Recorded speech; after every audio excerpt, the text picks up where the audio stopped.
Pamina is looking kind of crazy, man. So we're gonna go over her kit. She should be coming out in just a couple days here. Now, at one, this is gonna be in two parts.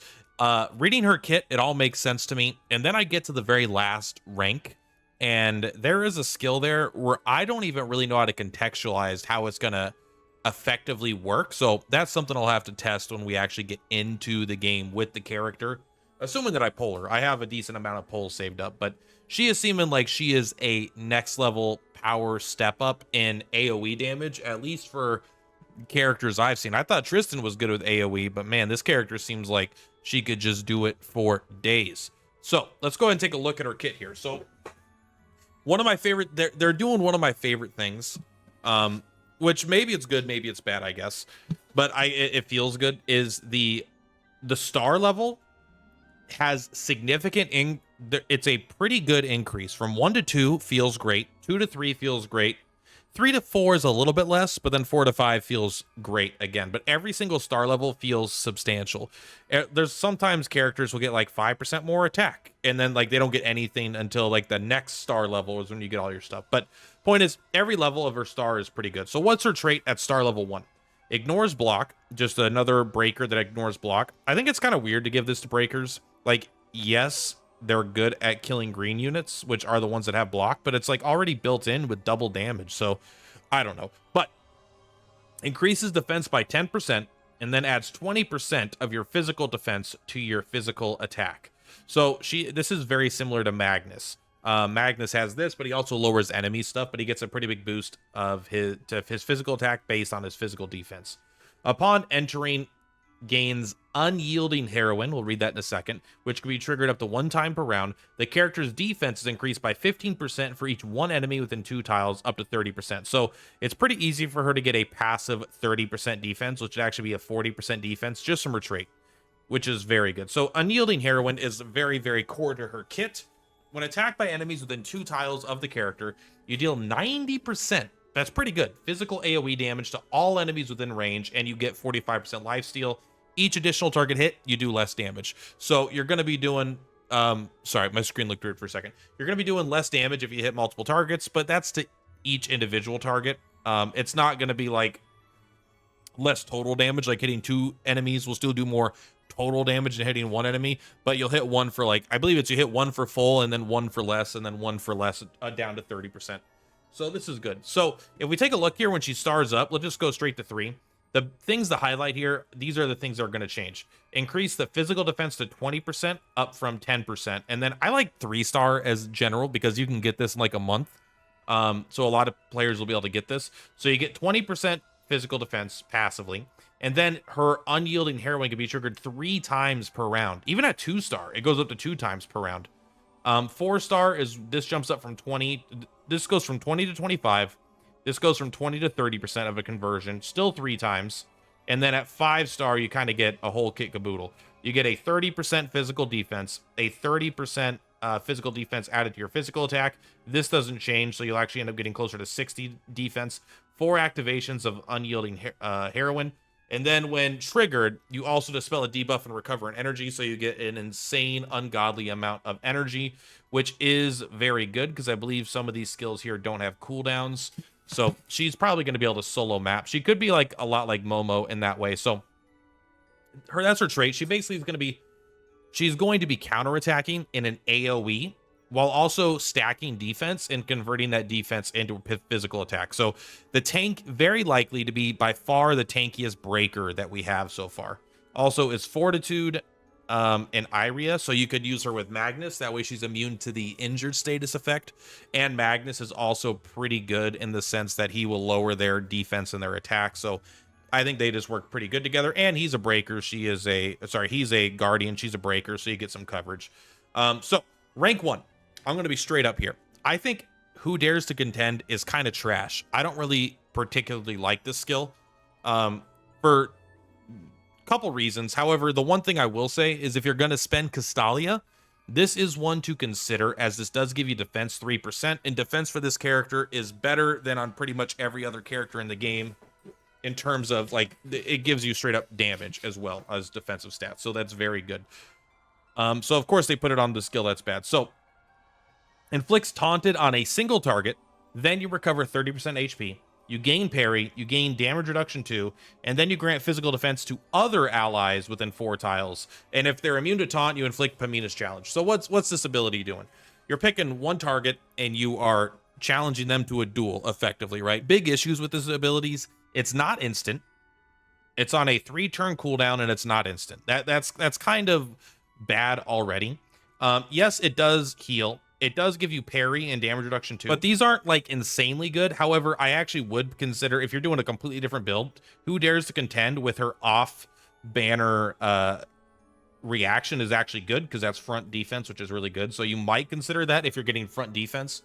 But also it gives the physical defense to other allies within 4 tiles of her. And then it gives PAMINA's challenge, which is good, but there's another skill that does this that's way better.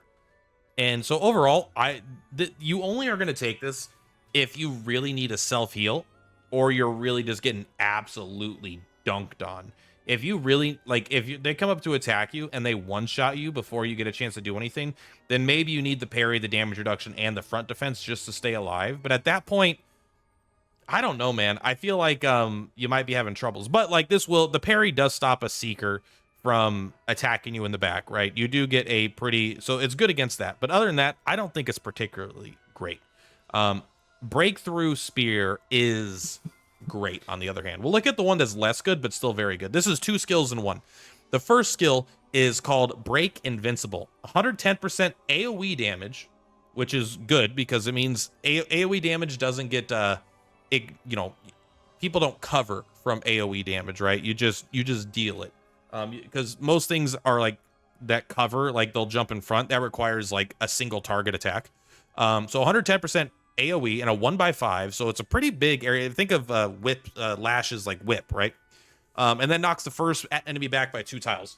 I don't see the energy cost in here, so I don't know what this costs, but I assume it doesn't look like it has a cost or a cooldown. Hopefully it doesn't, because this is a pretty reasonable poke skill you could use semi-regularly. Slightly more powerful than a normal attack while also being AoE is great, and it can knock someone back to deal bonus damage. It's this is not fancy. This is just nice. This is neat. But this other ability here, holy shit, this ability is sick. Can I zoom in?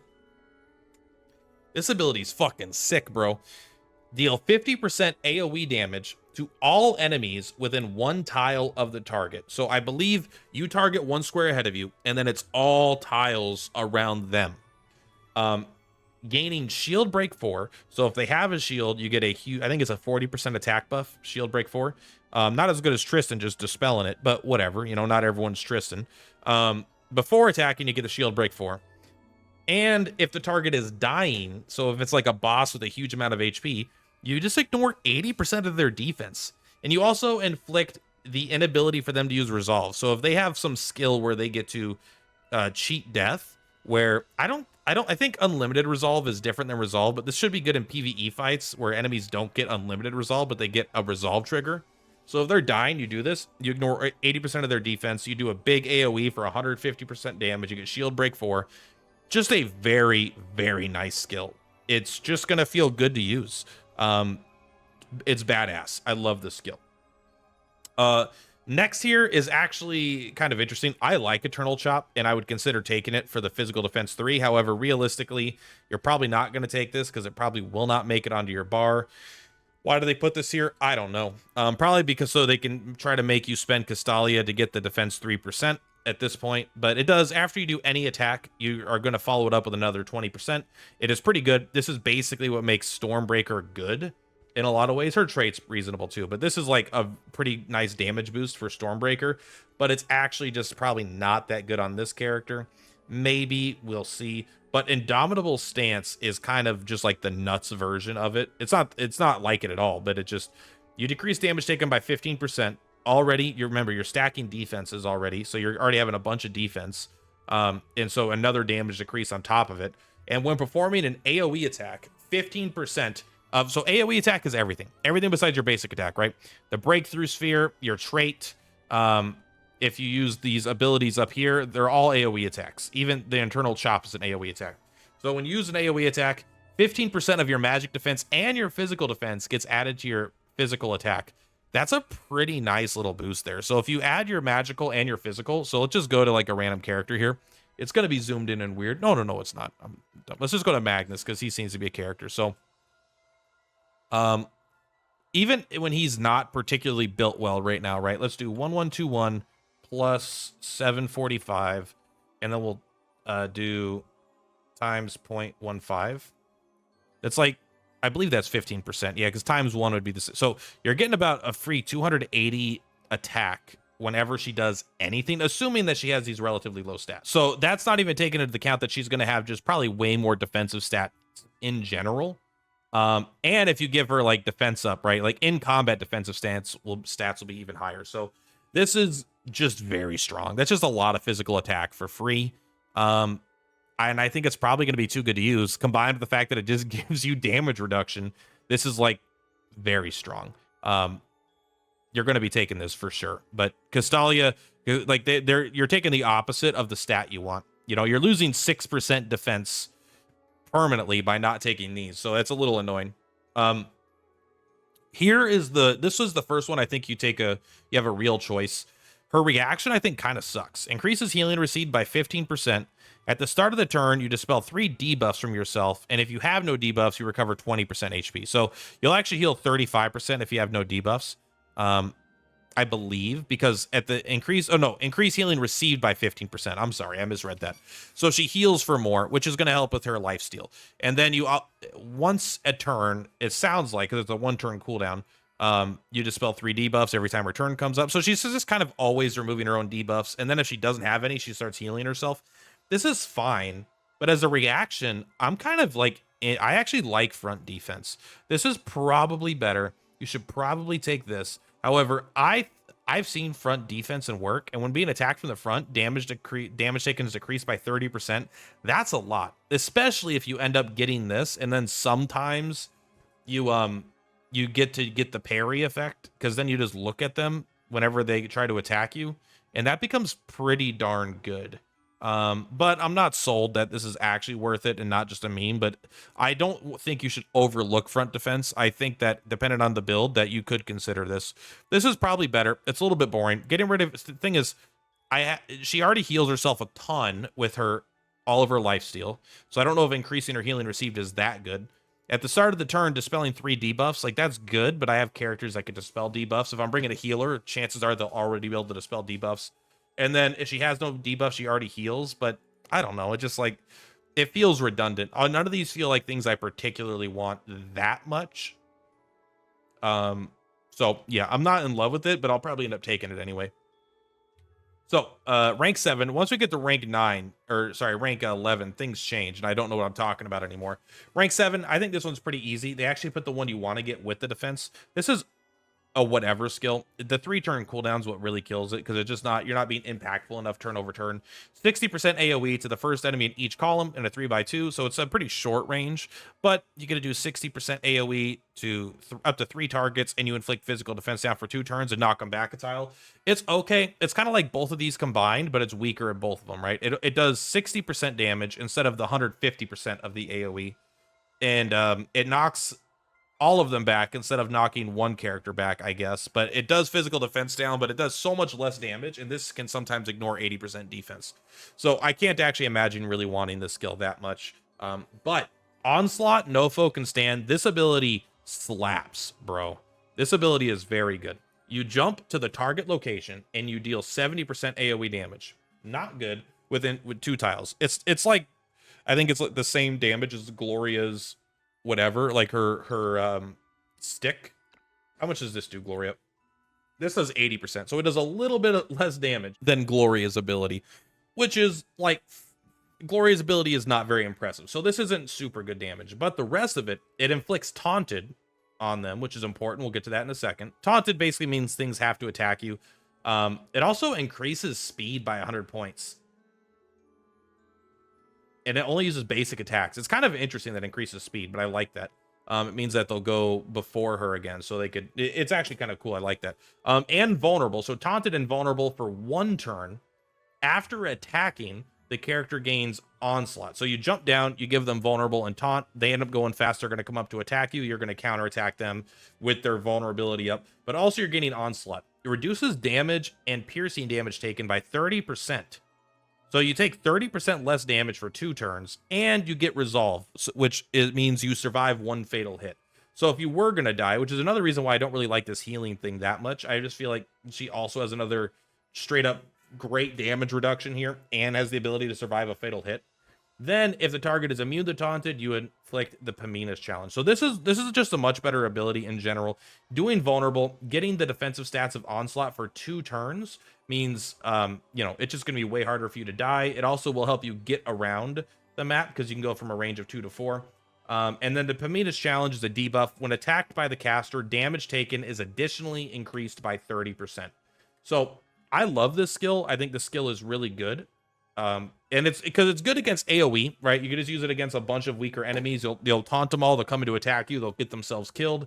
It's good against bosses because you can apply vulnerable for your other allies. It makes you way harder to kill, and it gives you a pretty big damage boost. Now, you only get to use this damage boost once, right? Because, well, maybe it does it twice because you jump into the air and you deal 70%. So I think you deal the damage and then you inflict the challenge. So I don't think you get the 30% damage increase with this attack. It only lasts for 2 turns. So your turn's going to come up again, and you're going to get the 1 turn on it. So you might want to increase like her speed. That way she outspeeds the enemy, or lower the enemy speed. That way you can get 2 attacks off this. Because if they go and then you go, and then they go, then you go, but you speed up and you go again, you can get 2 hits off of this, which is good. Otherwise, you're just on average, normally, without manipulating it, you're going to get 1 smack on this to give an additional 30% damage, which is great. Very, very good skill. One I'll definitely be taking, and as the defense 3%. I'm not like, you know, I know I'm pretty optimistic about it, but I actually still think Breakthrough Sphere is her best skill here with Indomitable Stance and her passive. But this is definitely a good all-arounder ability that just is kind of always happy to be there. Sure, I'm actually, this is interesting, right? Because you get the basic attack that deals 110% physical damage, or you get the Surefire attack, deals 100% damage and inflicts no dodge on the target, lasting for a turn. I am taking the Surefire attack in this situation purely for the defense. I'm not going to be using this too much, and I'm willing to give up 10% physical damage on every ever so often turns for a 3% defense increase. That is a lot. Imagine you had an option to make on any of your rolls, like you have a 15% defense roll on an item, you just like add 3% to that and you get to 18%. Like that's huge. You would gladly re-roll for that. So I think the defense is worth the probably on average worst attack. Now this is where we get crazy. Frontline action is one that I would like to take, but I wouldn't because counter attack slash is so fucking insane. I don't understand it. But just to read the frontline action really quick, speed is increased by 50 points. When healthy, damage taken is decreased by 20%. This is actually pretty good, but like with her abilities here, what are you gonna take off? Are you gonna take off Indomitable Stance for it? Are you gonna take off Breakthrough Spear? So probably not. So you have those 2 up. That means you have to use it instead of Onslaught, No Foe Can Stand.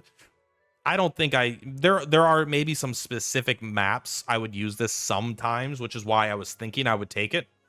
But I don't think so. But counterattack slash. So the character gains counterattack when taking an active attack from the enemy front or side, which is another good reason to consider the, you know, the parry thing, right? Because you'll turn around anyway. You perform a strike back that deals 70% of basic attack damage. This effect triggers only once per round. Oh, only once per round counterattack. This thing called counterattack slash is some of the craziest text box I've seen in my life. Let's just read this, and I don't even know exactly what it does, okay? When using strike back or triggering trait, damage is increased by 85% and you generate 50% lifesteal. Okay, this is already really good. If it just stopped there, I think that would be pretty reasonable. Your trait does 85% damage, more damage for 2 turns, and it generates 50%. It doesn't say 50% more lifesteal, so I assume instead of the 45, it goes up to 50. But it does say 85% more damage.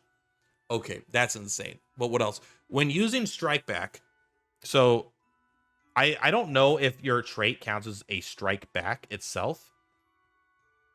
It says physical AoE damage. It might specifically be this counterattack because this says perform a strike back. But when using a strike back, the maximum range is increased by 8 tiles.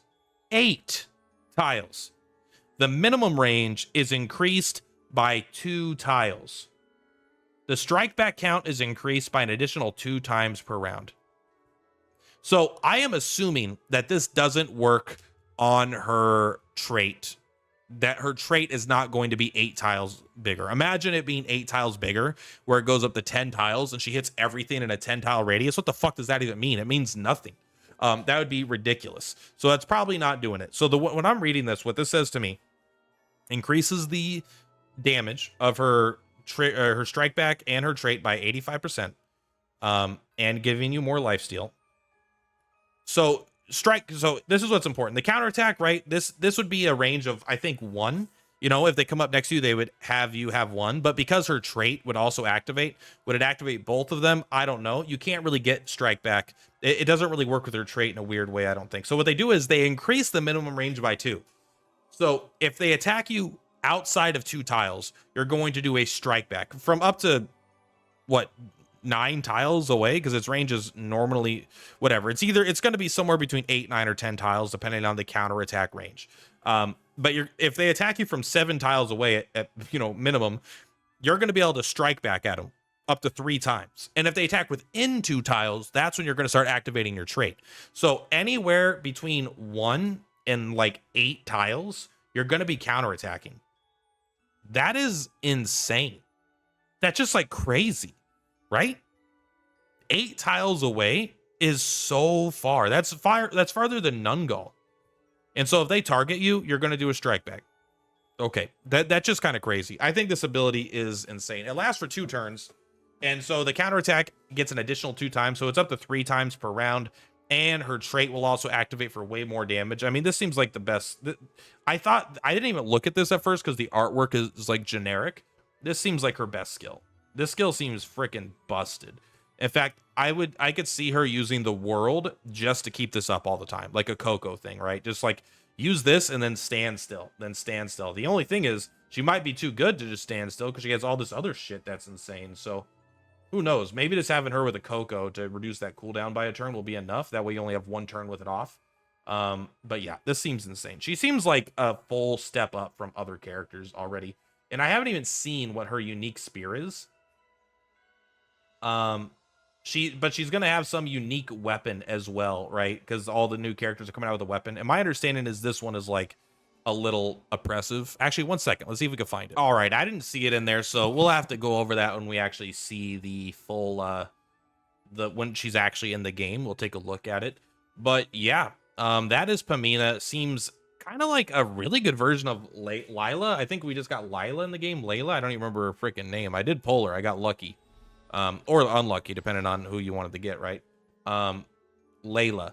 So it seems like she's just kind of a good version of that. Although she preemptively attacks, PAMINA will reaction attack, which is kind of funny. You would think the Breaker and the Guardian would kind of do that differently. But it seems like the PAMINA just does way more damage at that. And actually has more damage mitigation.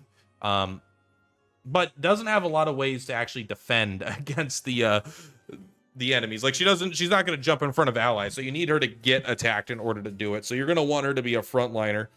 Seems like she has the Momo potential to like solo stages. So I'm excited for her. Excited to try her out, see how good she could be. I will definitely spend some pulls to attempt to get her, but we're not going for multi-copies or anything like that. Maybe I'll go for her weapon if it's really good. I'm sure I think it's some sort of spear. I don't remember what it does though. Anyway, guys, that is all for today. Thank you very much. Purplatypus is Purplatypus. I'll see you on the flip-flops. Peace out. Bye.